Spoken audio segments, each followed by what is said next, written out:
बिस्मिल्लाहिर्रहमानिर्रहीम। अस्सलामुअलैकुम। मैं हूं अली असगर और आप देख रहे हैं मेरा यूट्यूब चैनल। फैज़ाबाद धरना कमीशन ने अहम शख्सियत को तलब कर लिया।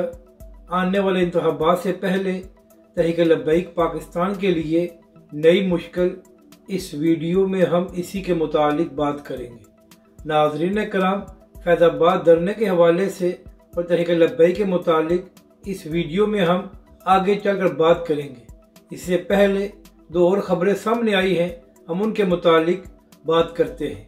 नाज़रीन कराम, अडयाला जेल में साइफर केस बड़ी तेज़ी के साथ आगे बढ़ रहा है और बड़े बड़े तजियाकार यही बात कर रहे हैं कि इस केस में इमरान खान साहब के लिए मुश्किलात पैदा हो सकती हैं। तो इसी हवाले से ये खबर सामने आई है कि इमरान खान साहब ने साइफर केस के ट्रायल को इस्लामाबाद हाई कोर्ट में चैलेंज कर दिया है। तो अब देखना यह है कि Islamabad high court cipher case के हवाले से क्या फैसला करता है और क्या इमरान खान साहब को कोई रिलीफ मिलता है या नहीं। और नाज़रीन कराम, आप जानते हैं कि सियालकोट में पंजाब पुलिस ने उस्मान डार के घर पर छापा मारा था, जिसके बाद उस्मान डार की वालदा का एक वीडियो पैगाम सामने आया था जिसमें उन्होंने कहा था कि पुलिस ने खवातीन के साथ बदतमीजी की है और मेरे गिरबान को भी फाड़ा गया है। तो नाज़रीन करम, इसी हवाले से उस्मान डार ने यह भी इल्ज़ाम लगाया था कि यह सब कुछ ख्वाजा आसिफ के कहने पर किया जा रहा है। तो नाज़रीन करम, सीनियर सहाफ़ी हामिद मीर साहब ने अपने प्रोग्राम में एक ऑडियो चलाई है और नाज़रीन करम, उस ऑडियो में साफ सुना जा सकता है कि जब पुलिस ने उस्मान डार के घर पर छापा मारा है तो पुलिस खवातीन के साथ नहायती बदतमीजी के साथ पेश आ रही थी और वहाँ पर जो उस्मान डार का छोटा बेटा था उस पर भी पुलिस ने तशद्दुद किया है। तो नाज़रीन कराम, जो कुछ उस्मान डार की वालिदा ने कहा है उसके मुतालिक तहकीकात होनी चाहिए कि इस तरह खवातीन के साथ क्यों सलूक किया गया है। अब बात करते हैं फैज़ाबाद धरना केस की।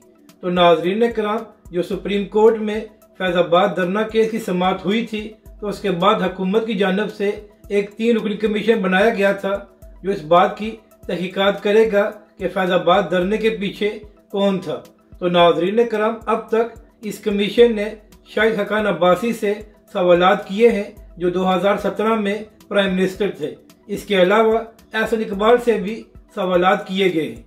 नाज़रीन कराम, यहाँ पर अहम बात यह है कि जिन लोगों ने भी कमीशन के सामने बयान दिया है तो ज़राए का कहना है कि सब ने यही कहा है कि हमारे पास कोई सबूत मौजूद नहीं है कि फैज़ाबाद धरने के पीछे कोई एजेंसी थी।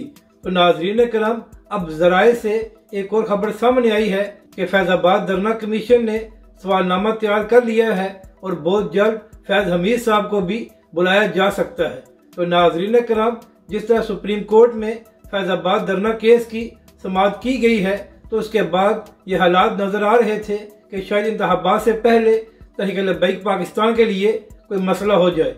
मगर नाज़रीन कराम, सब जानते हैं कि तहरीक लब्बैक पाकिस्तान किसी के इशारे पर ना सियासत करती है और ना ही धरना देती है। नाज़रीन कराम, यहाँ पर अहम बात यह है कि सुप्रीम कोर्ट में जब भी फैज़ाबाद धरना केस की समाअत हुई है तो वहाँ पर तहरीक लब्बैक पाकिस्तान के धरने के मुतालिक तो बात हुई है, मगर ये बात नहीं हुई कि आखिर 2017 में नून लीग की हुकूमत ने ख़त्म नबूवत के हल्फनामे में क्यों तब्दीली की थी, जिसकी वजह से अल्लामा खादिम हुसैन रिजवी अलैहिर्रहमा मैदान में आए थे। तो अब देखना यह है कि जब फैज़ाबाद धरना कमीशन सबको बुला रहा है तो क्या तहरीक लब्बैक पाकिस्तान के कायदीन को बुलाया जाएगा और क्या तहरीक लब्बैक पाकिस्तान का भी मौक़िफ़ इसमें शामिल किया जाएगा कि आखिर तहरीक लब्बैक पाकिस्तान ने धरना क्यों दिया था।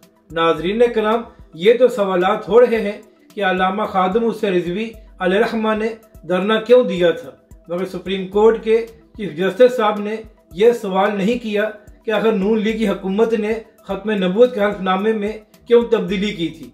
नाज़रीन कराम, चाहे कुछ भी हो जाए, ये लोग तहरीक लब्बैक पाकिस्तान या उसके कायदीन के खिलाफ कोई बात साबित नहीं कर सकते, क्योंकि तहरीक लब्बैक पाकिस्तान अपने नज़रिए और मिशन पर काम करती है और तहरीक लब्बैक पाकिस्तान किसी के इशारे पर अपने धरने नहीं देती।